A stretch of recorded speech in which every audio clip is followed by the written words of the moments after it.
Berpikir komputasional. Pengertian berpikir komputasional. Berpikir komputasional atau computational thinking adalah konsep bagaimana menemukan masalah yang ada di sekitar kita, memahaminya, kemudian mengembangkan solusi yang inovatif dengan bantuan perangkat teknologi komputer. Berpikir komputasional memungkinkan kita dapat menyelesaikan masalah-masalah yang ada meskipun masalah tersebut merupakan masalah yang sangat kompleks. Berpikir komputasional mempunyai 4 teknik kunci pendekatan atau cornerstones, yaitu dekomposisi, pengenalan pola, abstraksi, dan algoritme. Keempat teknik tersebut bekerja bersama-sama melengkapi satu dengan yang lain.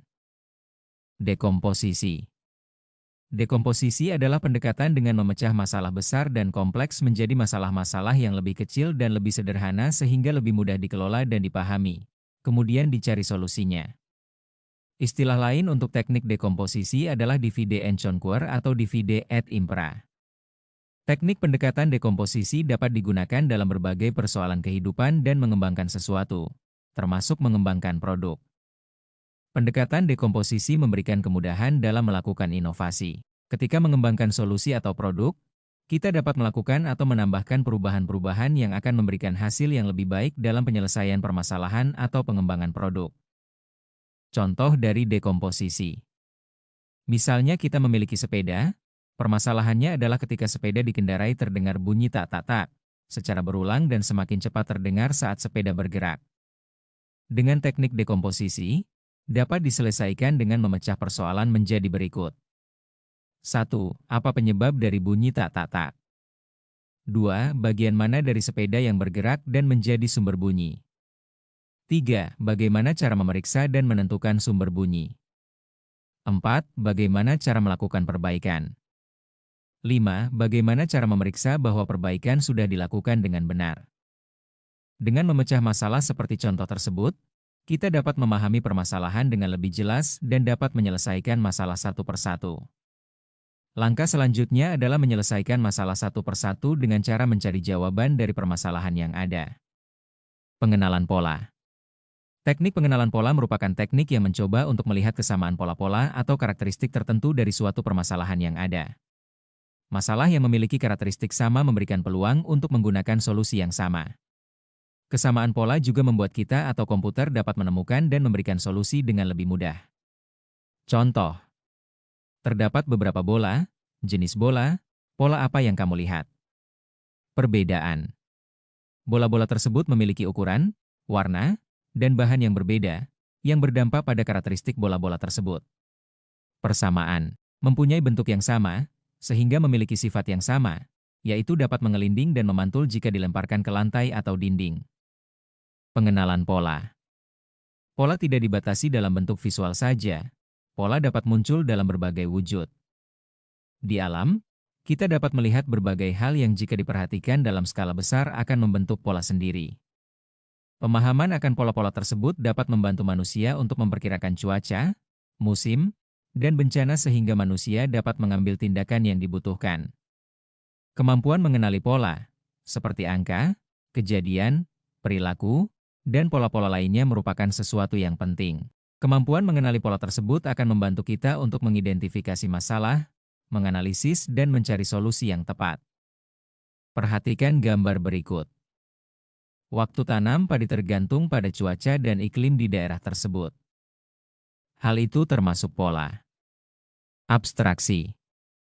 Abstraksi adalah teknik untuk menemukan informasi yang penting dan informasi yang tidak relevan, dengan berfokus pada informasi yang penting dan berguna serta mengabaikan detail-detail yang tidak berguna. Setelah melakukan dekomposisi dan pengenalan pola, kita perlu melihat secara detail dari setiap permasalahan yang sudah dipecah, mempelajarinya, serta menentukan karakteristik yang perlu dipertimbangkan dan karakteristik yang perlu dihilangkan dari pengamatan. Dengan melakukan abstraksi, kita dapat fokus pada informasi yang berguna dan menghilangkan informasi yang tidak penting. Contoh abstraksi. Kita ingin membangun model matematika untuk menggambarkan perilaku bola. Kita dapat melakukan dekomposisi dengan cara membagi beberapa karakteristik bola. Pada proses pengenalan pola, kita dapat melihat bahwa bola-bola memiliki kesamaan bentuk. Selanjutnya, pada tahap ini kita akan melakukan proses abstraksi, yaitu menyaring informasi yang penting dan informasi yang perlu dibuang. Untuk membuat model matematika pantulan bola, maka informasi akan ukuran, warna, dan desain tampilan bola tidak penting. Yang penting hanyalah bahan bola. Informasi ukuran, warna, dan desain tampilan bola dapat dibuang. Untuk membuat model matematika untuk perilaku bola ketika menggelinding, informasi tentang warna dan desain tampilan tidak dibutuhkan. Yang dibutuhkan adalah informasi tentang bahan dan ukuran bola. Setelah membuang informasi yang tidak penting, selanjutnya kita dapat berfokus pada informasi yang penting saja. Algoritma. Algoritma adalah teknik untuk mengembangkan langkah-langkah atau aturan-aturan yang harus dipenuhi untuk memecahkan permasalahan yang ada. Algoritma digunakan untuk merencanakan langkah-langkah instruksi yang akan dijalankan oleh program komputer. Ketika kita ingin komputer melakukan sesuatu, kita harus memberikan input mengenai apa yang harus dilakukan komputer tersebut secara langkah demi langkah dan bagaimana melakukannya. Algoritma digunakan dalam berbagai proses, termasuk perhitungan, pemrosesan data, dan otomatisasi. Ada dua cara untuk menuliskan algoritma, yaitu menggunakan pseudocode dan flowchart. Flowchart adalah diagram yang mewakili kumpulan dari instruksi-instruksi.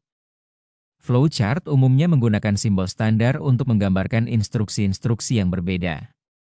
Ada beberapa aturan untuk menentukan tingkat detail dalam flowchart.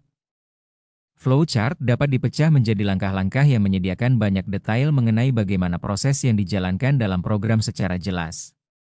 Flowchart dapat dibuat sederhana yang terdiri atas beberapa langkah saja di mana langkah-langkah yang banyak digabung menjadi sebuah langkah sederhana saja. Algoritma. Pseudocode adalah rangkaian instruksi yang menggambarkan langkah-langkah untuk menyelesaikan permasalahan. Pseudocode bukanlah sintaks program dan tidak terikat pada bahasa pemrograman tertentu. Menulis pseudocode sama dengan menuliskan bahasa pemrograman. Setiap baris algoritma ditulis dalam barisnya sendiri dalam rangkaian perintah-perintah. Perintah-perintah dituliskan dengan huruf kapital, variabel ditulis menggunakan huruf kecil, dan pesan-pesan dalam kalimat. Perhatikan contoh penulisan pseudocode berikut.